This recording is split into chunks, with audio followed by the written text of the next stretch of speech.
Aloha world. Hope you're doing great on this beautiful Wednesday. It's pretty humid here. As you can see, my hair does what it wants in the humidity. Today I'm going to be talking about raising bilingual children. So obviously I don't have any children yet, but my husband grew up speaking Kitabis and I grew up speaking English.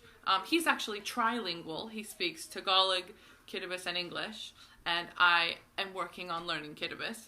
And we want our children to be able to speak both of our native languages. I remember when I first started taking TESOL classes, and my professors would always say that language and culture are so connected. And I didn't really realize why that was important, but I do now. If a student or a child doesn't feel connected to a culture, they're much less likely to want to learn the language. But if they start learning the language, they have more access to the culture, and the culture will motivate them to learn the language. I want my children to be full participants as much as possible in both of their biological cultures. I want them to be able to talk to their aunts and uncles and cousins in Kitabis, and I want them to participate in those cultural activities that Simeon grew up with. And learning Kitabis as well as English will allow them to do that. So I think the bigger question, more than why should we have bilingual children, is how. How can we create an environment where our children can learn two languages? The first thing that we need is input.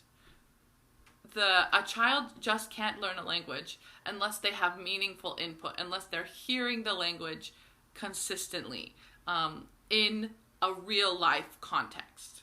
There are different ways to give child equal input. It's never going to be equal. If my children are growing up in the United States, they're going to be hearing English from everyone. I will be probably staying home with my children. I'm a very talkative person. They're going to hear a lot of English. So how are they going to get enough Kitabis input? There are lots of ways to do this. Some people, they speak Kitabis on Monday and English on Tuesday. But I think that the way that will work best for us, especially to help us stay very consistent, is the one parent, one language method. So if Simeon always speaks Kitabis to our kids, and I always speak English to them with maybe a little Kitabis, because like I said, they're going to be getting plenty of English, then that will give them that input over time. And the important thing is being very consistent. And so I've been thinking about this since we got married for 2 years.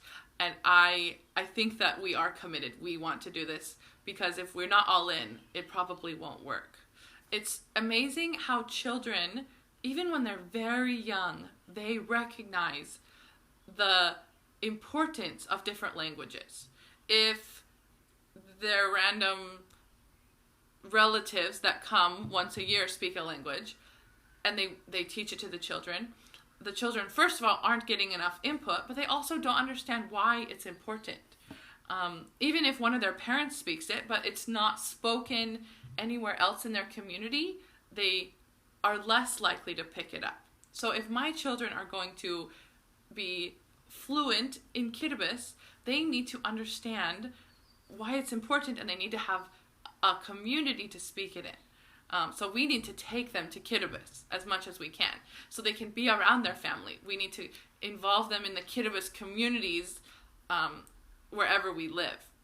And that's how they will have that culturally, socially, and linguistically given to them, so that they can learn and be benefited by that for the rest of their lives. So I'd love to hear from you. If you have a language plan for your family, please comment below with it. If you've had challenges trying to teach your children two languages, maybe that will help me when I actually have children, please comment that down below as well. Thank you so much for watching, and have a great day.